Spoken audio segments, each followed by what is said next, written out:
sobre o Paulo de Tarso e eu me baseei em vários lugares, né, vários temas aí para falar sobre ele. Um deles é o livro Paulo Estevão. Alguém aqui já leu esse livro? É um romance histórico, né, do Chico Xavier, psicografado pelo Chico Xavier, do Espírito Emmanuel. É um romance histórico, é um dos melhores que eu já li, assim, eu gostei muito, desde que eu li faz tempo, eu li faz, sei lá, 6 anos, alguma coisa assim. E aí eu fiquei fascinada pelo personagem, Paulo de Tarso, por tudo que, pela mensagem dele, por tudo que ele viveu, pela história e tal.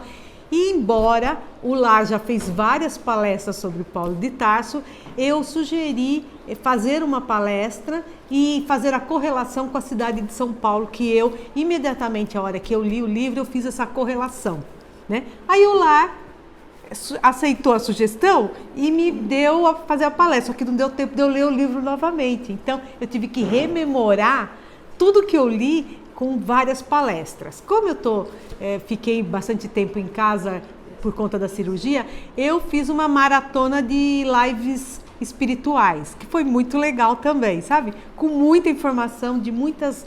Hoje em dia você consegue ir no YouTube muitas lives, muitas informações, é uma coisa muito rica. Então, uma das palestras legais que eu assisti, que eu quero comentar com vocês, que eu me baseei muita coisa por ela também, é da FEB TV e o palestrante é Jaque Darça. E me baseei, claro, pela palestra da Irani e de outros colegas que aqui, né, por aqui fizeram falaram sobre esse tema. O Paulo de Tarso, na realidade, ele nasceu como Saulo, né, numa região histórica chamada Cilícia, na foz do rio Tarso, que hoje seria a Turquia, né? E ele nasceu de uma família de judeus com muito dinheiro, nasceu já em berço esplêndido, a gente pode dizer isso. A família tinha muito dinheiro, uma família muito bem conceituada, de prestígio, e tinha a cidadania romana. Eles, como judeus, apesar de não morarem em Roma, eles moravam lá nessa região, eles tinham a cidadania romana por serviços prestados, porque eram pessoas de prestígio. Então, os pais passaram para os filhos, ele nasceu com essa cidadania romana. Isso num período em que os romanos eram os dominadores de tudo, eles dominaram todo o Oriente Médio, Europa, etc. Isso era um grande trunfo na mão, né? É mais ou menos hoje como você já nascer com a cidadania europeia, né? Passaportezinho pronto, né? É mais ou menos isso. Então, ele tinha muito prestígio. Ele sempre, desde pequeno, mostrou bastante qualidade intelectual, capacidade cognitiva, uma pessoa assim, com muita facilidade no aprendizado.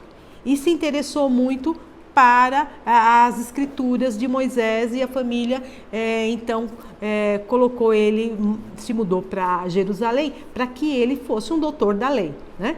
Então, ele passou a estudar, né, como um fariseu, porque passava assim vários estágios até chegar em rabino, tal, e ser assim os tops de Israel, né, de Jerusalém.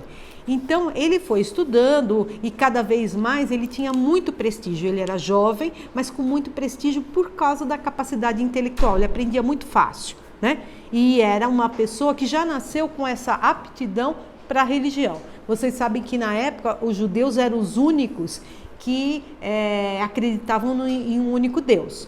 Quando os romanos, os outros ali do Oriente Médio, eram politeístas, eles acreditavam em vários deuses, né? E os judeus não, acreditavam nas escrituras de Moisés, um único Deus, tal. E aí, ele lá em Jerusalém, ele começa a ouvir, ele nasceu numa época que Jesus ele não viu Jesus vivo, ele não conheceu pessoalmente, né? Ele já tinha nascido, ele nasceu no ano 5 da era cristã. Então, ele não conviveu com Jesus, nunca tinha visto, etc. Mas os apóstolos de Jesus, depois da crucificação, eles montaram a Casa do Caminho, que era um centro de acolhimento, de pregação da palavra de Jesus e também das curas, tal. É interessante que a Federação Espírita aqui de São Paulo tem uma casa de acolhimento para pessoas assim em situação de vulnerabilidade, situação de saúde e tal, que chama Casa do Caminho. Não sei se ainda está aberto, mas assim, era muito famosa, eu acredito que ainda está. Bom, isso é um parêntese, né? Então, o Saulo, né, ele nasceu como Saulo de Tarso. Tarso era a cidadezinha lá que ele nasceu na foz do rio Tarso. Ele começou a ouvir falar muito sobre uns judeus que tinham lá, um povo assim meio humilde e tal, que fazia pregações e falava de um tal de Cristo, que ele não sabia direito quem era. E ele resolveu ir lá nessa casa, que é a Casa do Caminho, era uma casinha simples, tal, onde eles faziam as pregações, as curas, os atendimentos, etc. Né? E ele ouviu uma das pregações e achou aquilo tudo muito estranho, porque era muito diferente das escrituras de Moisés, de tudo que ele conhecia. Então falava do amor universal, amar o próximo como a si mesmo, e tudo era assim muito estranho. E ele começou a achar aquilo perigoso, tipo, pessoal meio subversista. E ademais ele ficou pensando, pô, esse pessoal é ignorante, não estudou, esses judeus que estão fazendo isso.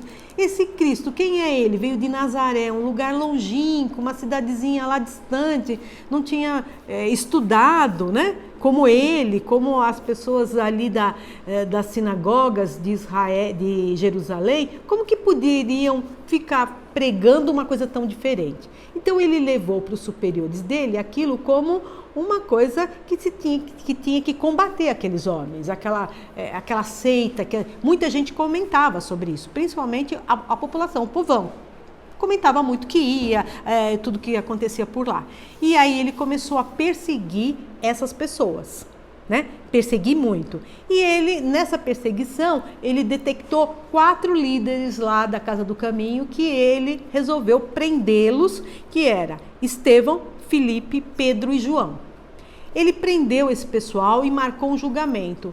E o professor dele, ele tinha um mestre que estava bem acima dele, e esse mestre tinha simpatia pela Casa do Caminho, pelas tudo que Cristo deixou de mensagem, então, e chamou ele em particular e disse, olha, eu peço assim um favor, pessoal, solte esses 4 homens, não deixa para lá, esses homens assim são pessoas bondosas, tal, eu peço por mim que você solte eles.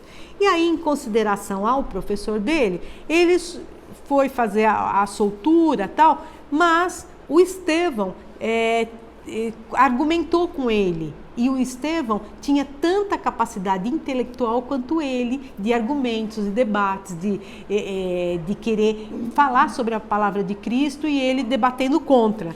Ele não gostou nada daquele debate. Oi? Daquela afronta, e ele sentiu que o cara assim tinha ganhado no argumento. O cara era bom, né, o Estevão, nos argumentos, e aquilo foi para ele humilhante. Ele resolveu então soltar os 3 que o professor pediu, solta os 3, e no julgamento ele condenou esse Estevão à morte por apedrejamento, né? Então, o Saulo, ele traz para a gente, eu gosto de trazer para os nossos dias atuais, tudo que a gente aprende. O que ele trouxe, né? Para a gente pensar muito sobre como a gente se acha, né? Ele se achava, ele tinha poder. Era uma pessoa assim, muito influente. Então, muitas vezes o que a gente pensa como certo tem que reavaliar. Pode não ser o que está certo, né? A gente sempre tem que avaliar o que está certo e o que está errado. Então, essa coisa da prepotência, de se achar muito, de muito orgulho, tudo isso Saulo tinha, porque era uma pessoa de alto nível. E, coincidentemente, ele estava noivo de Abigail, uma moça que ele tinha se apaixonado, super delicada, amorosa, etc., que era a irmã de Estevão. Aí, quando ele condenou Estevão à morte, ele foi lá e rompeu com essa noiva. Porque ele pensou com ele, como que eu posso ser noivo da Abigail e mandar matar o irmão? Então, ele rompeu com a noiva, tal, falou que não queria mais e seguiu e apedrejou lá, o Estevão foi apedrejado pela população. Bom, aí passou um tempo, ele continuava ouvindo histórias da Casa do Caminho e aquilo ia irritando. Esse povo tá lá falando isso de novo, né? Mas ele começou a sentir saudades da noiva, sabe? Ele começou a ver que ele gostava da noiva. Aí ele foi lá tentar, passou um tempo, né? Da morte, etc. Foi lá, depois de um tempo passado, reatar com a noiva. Só que quando ele chegou na casa da noiva, ela já estava muito doente, à beira da morte. No final, ele pegou ela no leito de morte. E aí, no leito de morte, ela fala para ele que ela já está indo embora, ela sente que ela já, né, eram os últimos minutos dela e tal. E ela fala que ela se converteu ao cristianismo. Ela virou cristã, nesse período que eles ficaram distantes, né? E ele descobre que quem fez essa transformação, quem fez foi assim, o mentor dela, intelectual, para essa mudança, foi um tal de Ananias, que morava lá numa cidade distante chamada Damasco. Aí a moça morreu, né?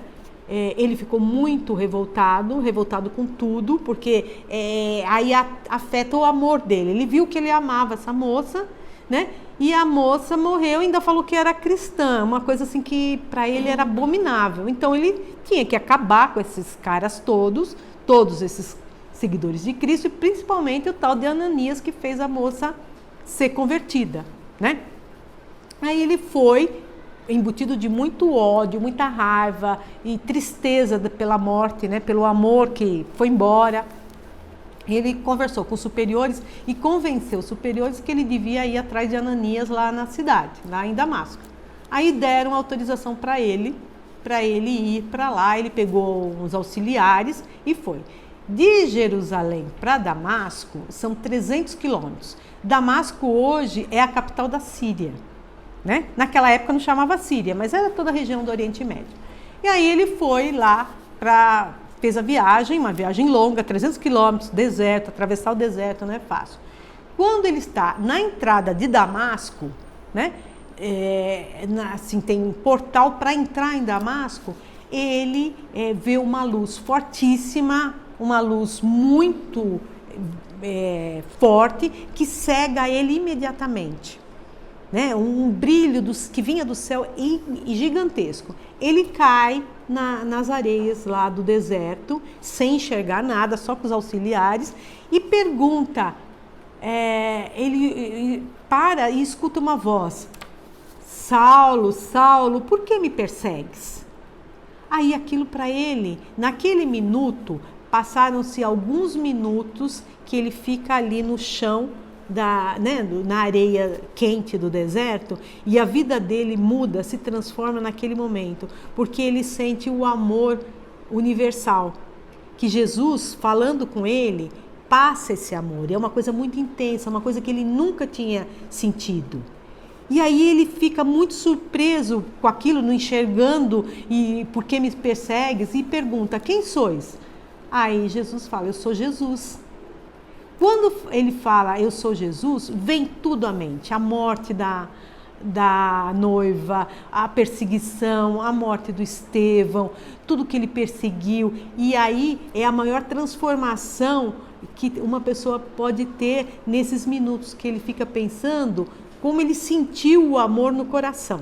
Então é o amor que faz a transformação dele, porque aquela energia de amor intensa, né, faz ele pensar e analisar que ele estava errado. Foi assim, minutos em que ele conseguiu observar tudo isso, né, dentro dele. Aí ele, completamente vencido por tudo isso, pergunta, né, que queres que eu faça? Então ele já se sente assim um servo de Jesus à medida que ele pergunta: o que queres que eu faça? Ele se rende totalmente, né? É uma transformação, é uma coisa assim muito grande. Aí Jesus fala: entra em Damasco e saberás, né? Aí ele, para entrar em Damasco, tem que ir com o auxiliar, ele não consegue nem, né, andar, tá cego, não sabe para onde ir. E os auxiliares levam ele a Damasco, escolhem lá uma pousada, ele fica nessa pousada, uma pousada humilde, né? e ele dispensa esses auxiliares, porque ele vê que não tem mais sentido, que eram empregados dele, empregados do templo, né, esses auxiliares. Ele se rende a Jesus, então ele dispensa esses caras. E ele fica lá rememorando, cego, rememorando tudo isso. Quando a gente não enxerga, você passa a pensar, né, faz uma imersão em toda a sua vida. Ele, nesse momento, fez uma imersão em toda a vida dele. Lembrando que ele sempre foi um homem religioso, né? Ele foi estudar as Escrituras porque ele era um homem religioso, ele tinha uma fé muito grande. Então, a gente percebe também o amor de Jesus nisso daí. Embora ele tinha perseguido todos os cristãos, né?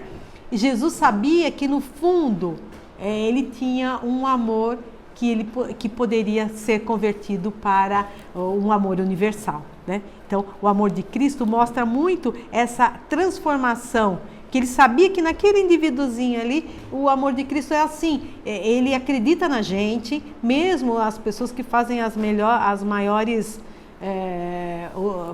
coisas erradas, ele sempre está acreditando naquele ser humano, né? Bom, aí ele vai para lá, para essa pousada, e nesses 3 dias de cegueira, aparece Ananias, aparece lá para ajudá-lo. E Ananias começa a tratá-lo dos olhos, né?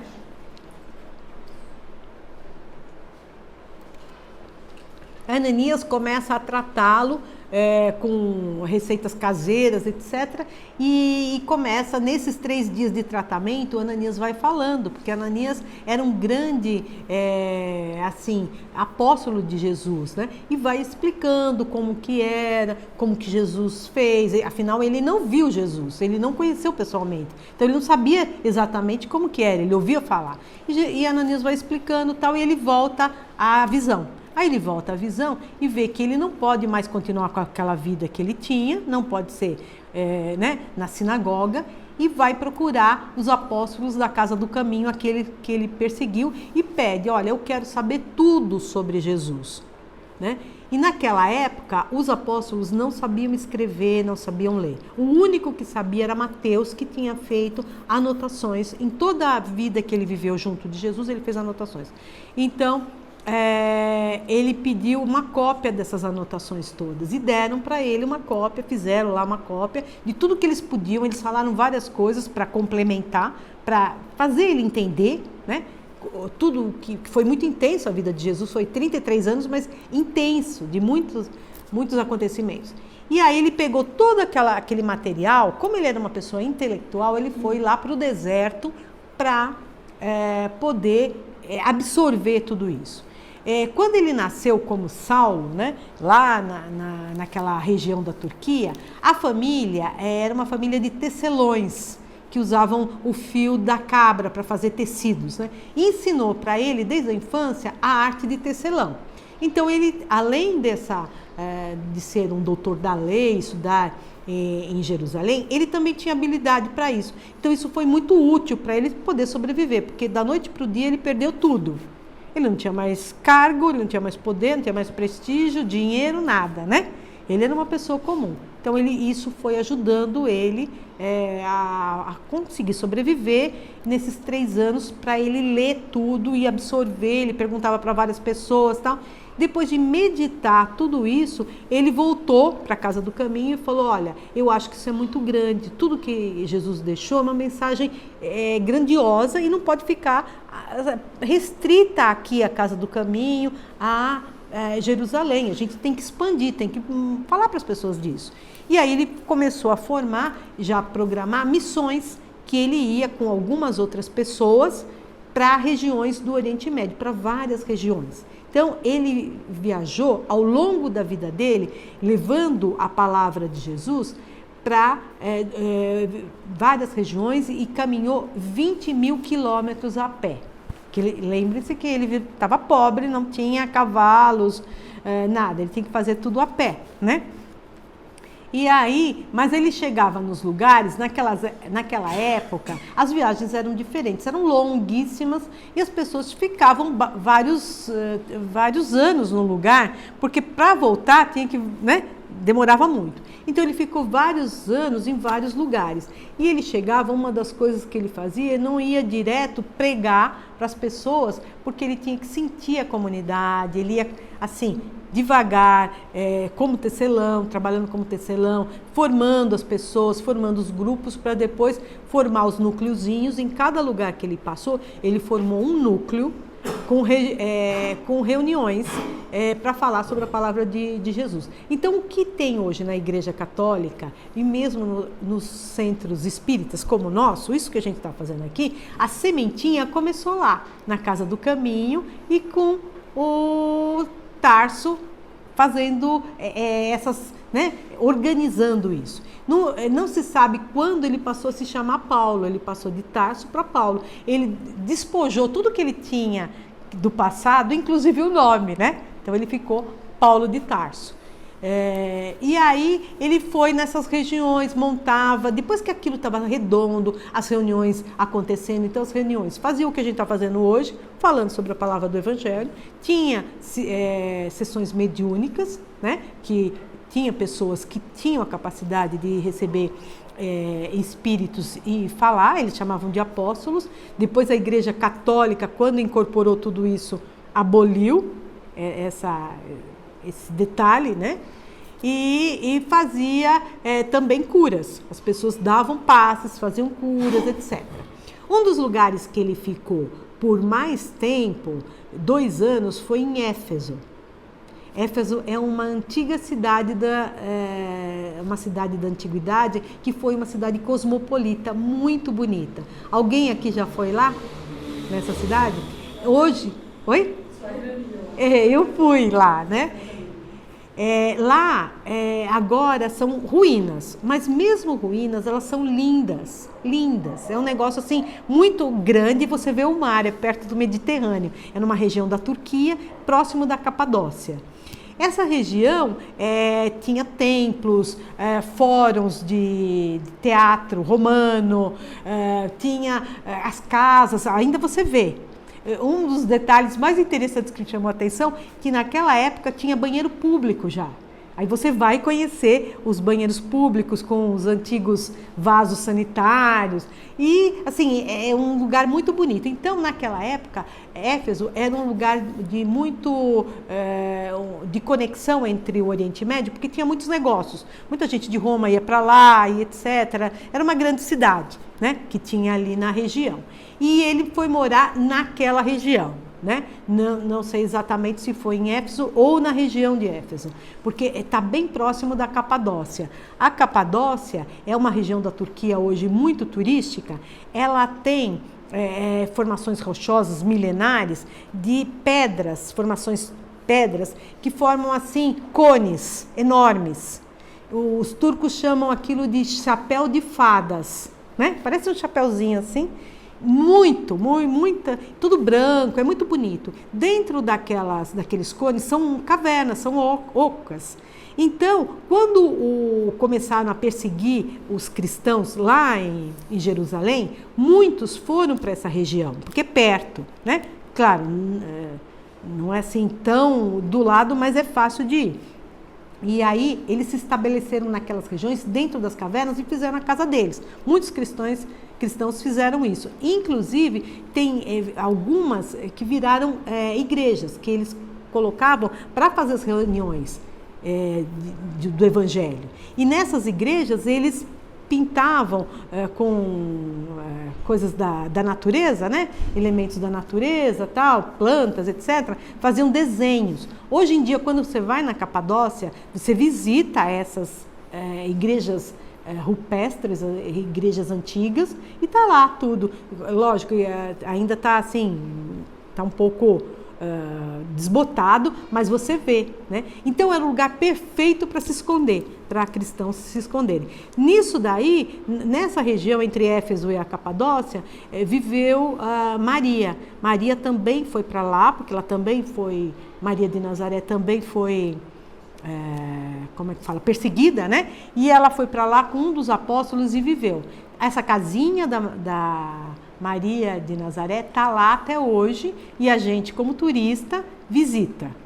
É uma casinha pequena que dentro da casa tem o tamanho dessa sala aqui. E passa um riozinho. Eu visitei lá na Capadócia. Essa casinha não se tem a informação certeza, não pode se dar como certo. Esse daqui, Maria morou aqui cientificamente. Ele não tem essa comprovação científica. Mas no século XVIII, uma freira, ela tinha visões, era uma freira que hoje a gente poderia dizer que ela era média, né? E ela tinha visões e sonhos, e ela sonhou que tinha essa casa onde Maria viveu, deu as diretrizes, ela explicou os detalhes, no sonho ela via toda a região, e explicou para os padres, né, lá da Alemanha, e eles foram atrás e descobriram a casinha que estava meio abandonada. Então, o próprio governo da Turquia que fez a remodelação, né? E para deixar essa casa de pé, etc. E a gente consegue visitar na boa, tal. É super bonito, é um lugar de peregrinação. Bom, é só um detalhe aí da história de Tarso. Aí, Paulo, depois que ele sai de Éfeso, passa por várias outras cidades, ele volta lá para Jerusalém e fala para o pessoal da Casa do Caminho, para os apóstolos: olha, gente, a gente tem que deixar de ser uma seita obscura dos judeus, porque era uma seita, né, obscura. A gente tem que formar isso uma coisa assim mais institucionalizada.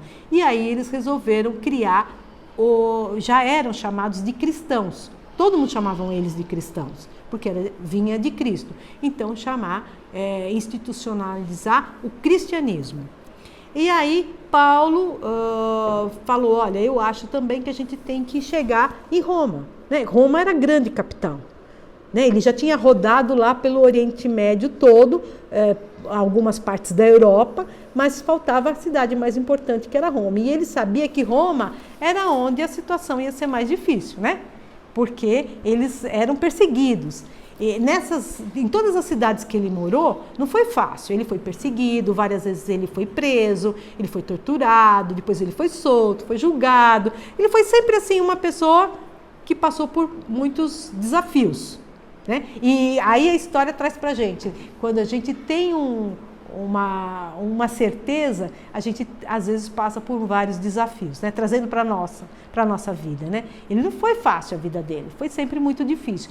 Quando ele chegou em Roma, ele já estava mais velhinho e já sentia no corpo todas assim, tudo que ele passou, as prisões, perseguições, ele sentia a caminhada de 20 mil quilômetros a pé, o corpo já não estava mais, né, jovem, ele sofreu várias agressões corporais, tudo isso ele sentia, né? E aí ele começou a ver que talvez já tivesse para o fim, mas mesmo assim, ele em Roma, ele formou os núcleos, ele fez de tudo, em cada lugar ele formava núcleos em bairros, né? Os núcleos que seriam as sementes hoje que é a Igreja Católica, né? Paulo começou a ser perseguido por Nero. Quando Nero descobriu que ele estava em Roma, aí o bicho pegou, né? Porque Nero falou: nossa, agora ele aparece aqui em Roma, agora vai conseguir influenciar muito mais pessoas, porque Roma é uma cidade muito grande. E aí ele prendeu o Nero. Mas aí teve várias pessoas falando, ele era muito popular, ele era o que hoje é um grande influenciador, né? Então ele era intelectual, sabia várias línguas, por isso que facilitou ele viajar ele falava grego, né? E falava hebraico, então latim. Então ele conseguiu muita coisa, ele conhecia muita gente. Então Nero pensou: nossa, não posso mandar matar agora porque vai ter, né?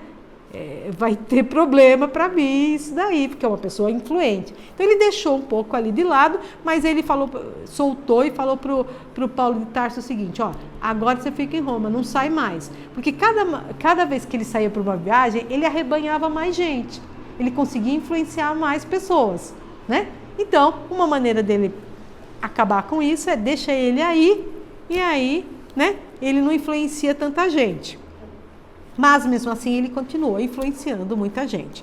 Numa das últimas cartas, tem uma frase aqui muito legal, ele escreve: cartas ao longo da vida, porque o trabalho dele, ele sempre achava que ele tinha que influenciar mais gente, explicar, falar a palavra de Jesus, que era uma coisa grandiosa para muita gente, ele tinha que ser universal. Então, com as viagens dele, ele não conseguia falar com todo mundo, ele escrevia cartas, né?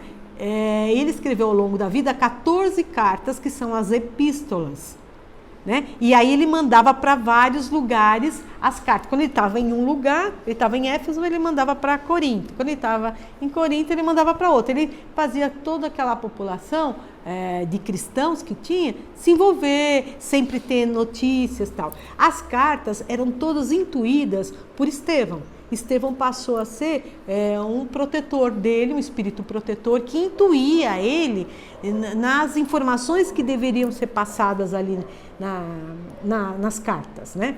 O Petuel falou aí no começo da oração, da introdução, que pediu aos espíritos de luz me intuir, né? Intuir a palestrante. Eu peço muito quando eu pego um tema, gente, me intui o que eu preciso passar, né, para frente. Então, sempre quando a gente está aqui, em todos os lugares, assim, quando você pede ajuda, eles te dão, né? Então, muitas vezes, eu estou com o texto pronto aqui, vai aparecer outras informações que são intuídas, né?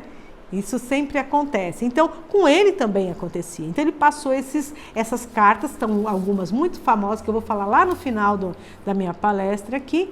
Mas ele escreveu uma carta que foi para Timóteo, que era um moço que ajudava muito ele, um jovem que ele tinha como filho, né? E esse jovem estava lá, ele estava em Roma e o jovem estava em Jerusalém. Então ele fala, no final ele percebe que ele já vai morrer, ele percebe que já está chegando o fim, porque o corpo já não está dando conta, né? As pessoas vão notando isso no dia a dia, né? E aí ele escreve a última carta, e uma frase que vocês já ouviram muito, é uma frase que as pessoas falam, que às vezes a gente não sabe de onde vem, né? Terminei a minha tarefa, eu combati o bom combate, eu guardei a fé. Aí depois que ele manda essa carta para o Timóteo, ele é assassinado, porque Nero muda de ideia, né?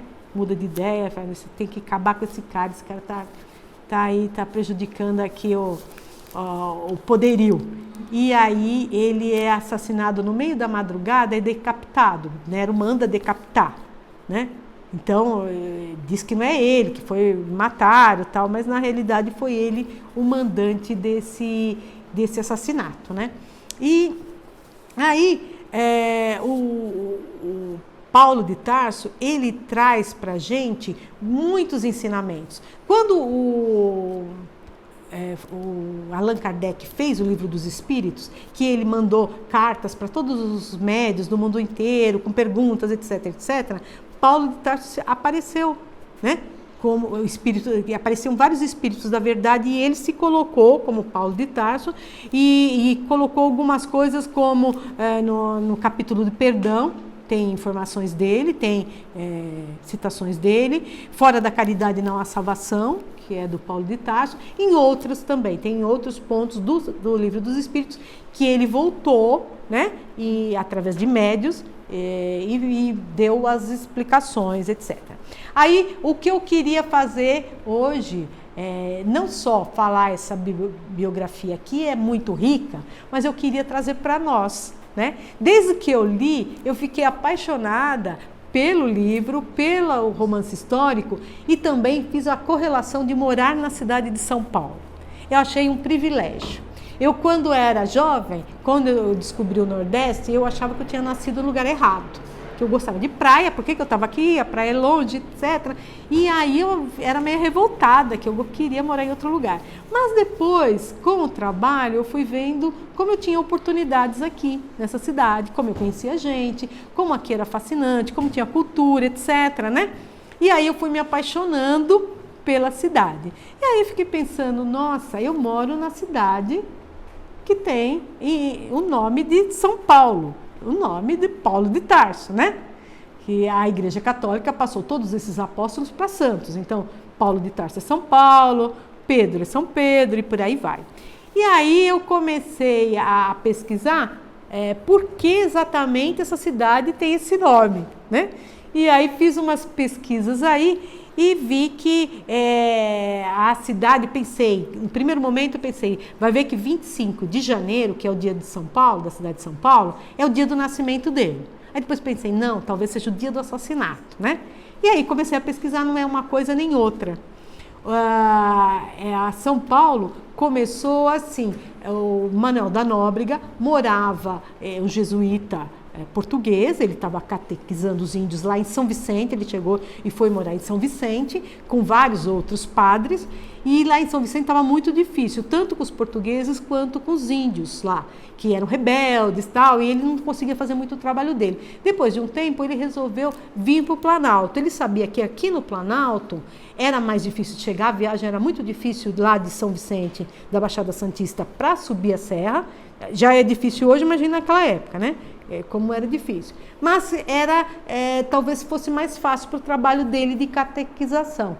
E aqui tinha um português chamado João Ramalho, que era casado com a Bartira, a filha de um chefe tupiniquim, né? Da tribo tupiniquim. Então aqui já tinha certo assim, né? Era mais fácil, já tinha português vivendo com um índio, então, né? Não era tão difícil. E aí ele resolveu subir a serra, pediu autorização para transferir o que ele tinha lá em São Vicente para São Paulo, para a Serra, e veio com 19 padres lá, inclusive José de Anchieta, que ainda não era padre, estava estudando para ser, né? E aí eles vieram e falaram com o João Ramalho ajudou eles para não ter ataque de índios, né? Porque o João Ramalho era casado com a filha do cacique e tal, e foi tudo muito fácil, mais fácil que lá, né? E aí ele fizeram uma casinha bem pequenininha para fazer o colégio, que hoje é o pátio do colégio, né? E essa casinha minúscula, eles resolveram inaugurar e falar, vai ser aqui, vamos começar. E Manuel da Nóbrega resolve fazer no dia da conversão de Paulo, que é o dia 25 de janeiro, a essa missa. E essa informação tem em uma das cartas de José de Anchieta, aquele de 19 anos, ele fazia, era o tipo escrivão, ele que escrevia tudo e mandava para Lisboa, né? E lá tinha a Companhia de Jesus, eles tinham se reportar, eles eram todos a Companhia de Jesus. Então, na carta dele, ele fala, eu vou ler a carta que eu acho bem legal essa frase. A 25 de janeiro do ano do Senhor de 1554, celebramos em uma paupérrima e estreitíssima casinha a primeira missa, no dia da conversão do apóstolo São Paulo, e por isso a ele dedicamos a nossa casa. Então, desde o primeiro momento, eu acredito muito em energia, sabe? E desde o primeiro momento, esse lugar onde a gente habita foi dedicado a São Paulo. E eu acho que tem muito a ver com a gente, né? A gente está no lugar, porque a cidade tem muito a ver com o Paulo de Tarso, né? Aqui é uma cidade cosmopolita, a gente tem muitas nações vivendo aqui, imigrantes de tudo quanto é lugar. Um dos censos tinha 199 países morando na cidade de São Paulo, uma cidade muito rica culturalmente, né? Acolhe muita gente. Tem problemas? Todo lugar tem problemas, mesmo os pequenininhos, né? Tem gente que fala, eu detesto aqui, quero morar para o interior, não. Lá vai ter problema também, porque todo lugar tem problema. A gente tem que fazer o nosso melhor para a cidade. Mas eu amo a cidade, né? Então eu sinto o privilégio de estar na cidade de São Paulo e Paulo ser uma grande personalidade do cristianismo. Ele ter, né, a cidade em homenagem a ele. E isso é uma coisa minha pessoal, eu acho que ele, claro, como um espírito de luz que deve dar assim uma proteção para a nossa cidade, né? Eu imagino. E lendo como eu fiz uma maratona de lives espirituais aí, eu descobri umas coisas. E uma delas, que eu não tinha esse conhecimento, talvez vocês saibam, mas para mim é novidade, o Manuel da Nóbrega, o padre Manuel da Nóbrega, que, né, fundou o pátio do colégio e tal, na realidade é o espírito Emmanuel. Então, o Espírito Emmanuel, em várias citações do Evangelho, eu vi isso numa live espiritual, fiquei em dúvida dessa informação, mas depois eu busquei aqui na internet, em várias citações com o Chico Xavier, ele fala isso, que ele foi a reencarnação, né, do Manuel da Nóbrega. Então, o Emmanuel, esse espírito também veio para cá com uma missão de fazer esse lugar progredir, né? Claro, teve métodos que métodos do Manuel da Nóbrega de catequização de índios que não são ideais. Também houve erros, né? Houve muitos erros, houveram, né, muitos erros. A Igreja Católica errou demais em várias coisas, mas tem a essência de tudo isso, né? Claro que Manuel da Nóbrega, esse espírito, ele também teve que se ajustar, né? E rever todos os conceitos lá na espiritualidade, como todos nós vamos fazer. A gente também aqui está errando todo dia, acertando todo dia. Aí, o que eu queria finalizar aqui é falar o seguinte, que uma das frases do Paulo de Tarso escreveu as epístolas lá com várias frases, etc. Uma delas ficou muito famosa aqui para nós, brasileiros, porque nós tivemos assim a felicidade de um poeta aqui pegar a frase e musicar, né? E ele musicou junto com também poemas, na mesma música, poemas de Camões, né? Que foi o Renato Russo, com a música Monte Castelo. Depois eu vou botar aqui a música, se vocês me derem licença. E a frase é uma frase linda. Então, na época que ele lançou a música, houve bastante controvérsias, porque ele pegou a música, uma frase do Paulo de Tarso e algumas de Camões. Mas vamos combinar que a licença poética ficou boa, né? Então, ainda que eu falasse a língua dos homens e dos anjos, se não tivesse o amor, seria como o metal que soa ou o sino que tine. Então, se a gente não tem amor, a gente não é nada, né? E o Renato Russo fala muito isso, porque toda a essência da palavra de Paulo, toda a essência das cartas, tudo, ele fala do amor universal que Jesus passou pra gente, né? Então, é muito bonito.